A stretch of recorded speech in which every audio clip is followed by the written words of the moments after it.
আজকের যার জানাজায় আমরা সমবেত হয়েছি তিনি মৌলভীবাজারের ইসলামী আন্দোলনের একটা বটবৃক্ষ। বিশেষ করে আমার সাংগঠনিক জীবন, ছাত্র জীবনে এখানে বেশ সময় কাটিয়েছি। ছাত্র জীবন এবং এর পাশাপাশি তিনি আমার ব্যক্তিগত এবং পরিবারের একটা অভিভাবক ছিলেন।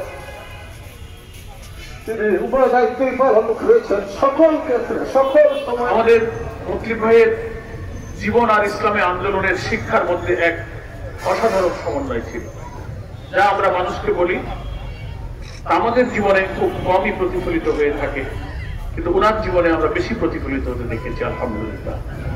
সদাচার, বিনয়, ভদ্রতা, ধৈর্য, হাসিমুখ, ত্যাগ, মানুষকে আপন করে নেবার এক অসাধারণ, মোহনীয়, আকর্ষণীয় ব্যক্তিত্ব চরিত্রে উনি গুণান্বিত ছিলেন।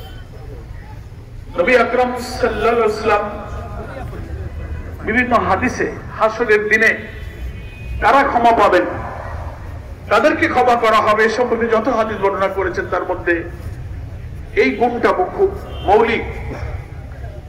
যারা বেশি সবর করতে পারে, যারা মানুষের সাথে সদাচরণ করতে পারে, তার বিনিময়টা আখিরাতে তার জন্য বড় আমলনামা হিসেবে কারণ হবে। আমি মনে করি মহান আল্লাহ পাক আমাদের সিরাজুল ইসলাম মতলিব ভাইকে মাফ করেছেন এবং জান্নাতের সৌভাগ্য তিনি নসিব করেছেন আলহামদুলিল্লাহ। সকালে ওনার অফিসের কাছে আমি গিয়েছি, চেহারাটা দেখেছেন আপনারা সবাই, হাস্যোজ্জ্বল চেহারা, একজন জীবন্ত মতলিব ভাই, মনে হচ্ছে এক নেক মানুষ যেন তাকিয়ে আছে। ওনার সকল স্ত্রী সন্তানদের সাথে কথা বলার সুযোগ হয়েছে। ইস্তিহাসী ইসলামী আন্দোলন যে বই সেলিম ভাই বললেন, বই আর ওনার জীবন এক। মানুষকে খুব আপন করতেন। এগুলো সাধারণ আমাদের মতো মানুষের পক্ষে এত অসাধারণ গুণ একটা ব্যক্তিত্বের মধ্যে লালন করা, ধারণ করা খুব কঠিন ব্যাপার, কিন্তু মতলিব ভাই কিন্তু সেটা ধারণ করেছে। ইসলামী আন্দোলনের চরম প্রতিকূলতার মধ্য দিয়ে অনেক ঝড় ঝাপটা, মামলা, শাহাদাত, খুন খারাপি, ফাঁসির কত মঞ্জিল পার হয়েছে, কিন্তু তিনি কিন্তু কখনো বিচলিত হননি। তার দিকে তাকিয়ে এই অঞ্চলের মানুষ, ইসলামী আন্দোলনের কর্মীরা কিন্তু আন্দোলনে এগিয়ে যাওয়ার অনুপ্রেরণা, সাহস পেয়েছে। তিনি ছিলেন সোর্স অফ ইন্সপিরেশন, আমাদের প্রেরণার উৎস তিনি ছিলেন। আল্লাহ তাআলা বাকি সময় তার রহমতের ফেরেশতাকে তার সঙ্গী বানাইয়া তাকে আল্লাহ তাআলা জান্নাতের সাথে তার সংযোগ স্থাপন করে দিন। আল্লাহ কাছে সেই দোয়া করে আমার কথা এখানে শেষ করছি। আসসালামু আলাইকুম ওয়া রাহমাতুল্লাহি। সদস্য সচিব আব্দুল রহিম রিপন এখানে আসেন আমরা জেলা বিএনপির পক্ষ থেকে। সিরাজুল ইসলাম মতলিব সাহেব একজন অমায়িক ভদ্রলোক মানুষ ছিলেন। আমরা বলি এই কারণে, আমার জানা আছে আমরা ওনার সাথে আন্দোলন সংগ্রাম করেছি। আমরা দেখেছি কিভাবে শান্তিপূর্ণ আন্দোলন করতে হয়। আমি এগুলা নিজে সাক্ষী। এত ভদ্রলোক, ইমানদার মানুষ, পরেজগার মানুষ এবং নেতৃত্ব দানকারী একজন আমলগার মানুষ। দুনিয়াবী জীবনে আমরাও ওনার পক্ষ থেকে মহান আল্লাহ তাআলার কাছে প্রার্থনা করি, আল্লাহ যেন ওনার কাছে ওনাকে ব্যস্ত নসিব করেন।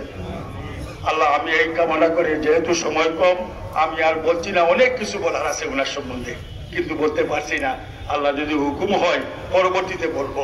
আল্লাহ উনাকে ব্যস্ত নসিব করুক। আসসালামু আলাইকুম। এই সূরার প্রথম রুকু পুরাটা মিলাইলে মতলিব ভাইয়ের জীবনের প্রতিটা পদক্ষেপ মনে হয় যিনি তিনি কোরআনের আলোকে চলতেন। কোরআনের একজন বাস্তব কর্মী ছিলেন, প্রতিচ্ছবি ছিলেন। অনেকে প্রবাসে আছেন, আসতে পারেন নাই, যারা কষ্টে ভেঙে পড়ার কথা। এই বয়সে ওনার স্ত্রীও বেশ অসুস্থ। সকালে কথা হলো, দুজনের একজনকে এ বয়সে হারালেন। তাদের জীবনের সামনে একটা মহাসাগর মনে হয়, কি করে বাকি দিনগুলো কাটবে। আল্লাহ তাআলা আমাদের বোনকে সাবরের জামিল দিয়ে তার হৃদয়কে প্রশান্ত করুন, এই দোয়া করে আমি আমার বক্তব্য এখানেই শেষ করছি। ওনার বড় ভাই, আমার চাচা, ওনার ইমিডিয়েট বড় ভাইয়ের দাওয়াতে, উনি তখন ঢাকা আলিয়ার ছাত্র ছিলেন, ওনার দাওয়াতে ইউনি সংগঠনে দাওয়াত পেয়েছিলেন। সেই ক্লাস 8 থেকে তিনি শপথ নিয়েছিলেন। গতকাল মৃত্যুর আগ পর্যন্ত তিনি শপথ করেছেন।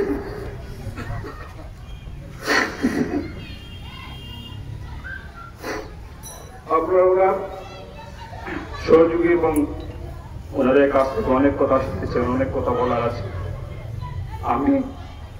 আমি একটি ওনার মনের অজান্তে যদি আপনাদেরকে কোনো কষ্ট দিয়ে থাকি আপনারা ক্ষমা করে দিবেন, এবং ওনার কাছে পাওনা থাকে তার কাছে আমার সাথে যোগাযোগ করবেন এই বলে, এবং ওনার বার্জাত লাইফ আমরা যাতে সুন্দর করেন এবং যাতে আখেরাতে সম্মানিত করেন। সবার নিকট দোয়া কামনা করে আসসালামু আলাইকুম। সম্মানিত উপস্থিতি, বাদ আসর গ্রামের বাড়িতে মোহাম্মদপুরে দ্বিতীয় জানাজা হবে। জানাজা শেষে দাফন সম্পন্ন হবে। এখন আমরা লাশ নিয়ে মোহাম্মদপুরের উদ্দেশ্যে রওনা দিচ্ছি।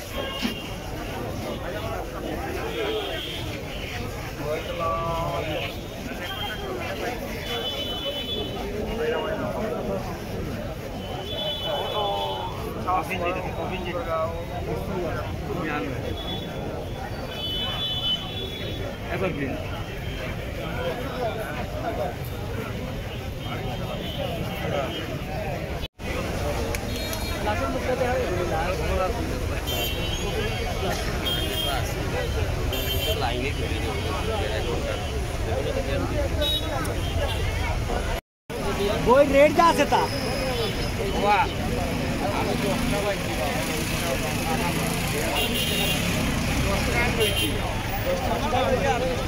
আমি